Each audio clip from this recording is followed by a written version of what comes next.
We have all injured ourselves at one point or another, and whether this were a burn or a laceration, you probably cried out in pain. But why do we do it? Nobody knows if the stimulus of pain is directly hardwired to the part of your brain that makes you shout out. Scientists have been baffled for years. Most people, however, agree that crying out in pain is an evolutionary thing. It makes sense. The stimulus link served as a way of letting others know that something was painful. It also appears to serve as an intimidating response to an attacker.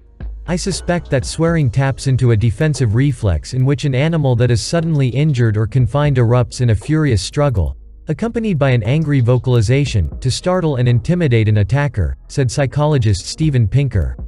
Screams happens actually to activate the fear and pain processing sectors of your brain, meaning it's not just a sound we make, it's actually a trigger for something bigger. Not only does screaming appear to have become a response to pain, but in more recent years, so has swearing. A study, recently published in the Neuro Report, aimed to measure the duration that two groups of students would leave their hands submerged in a bucket of icy cold water. During the experiment, the first group were allowed to repeat a swear word over and over again.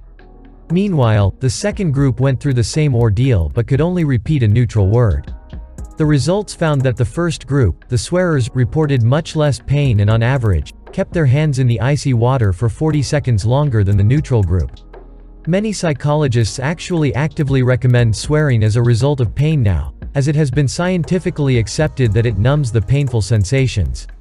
In this report I tried to think of other possible reasons why this may happen.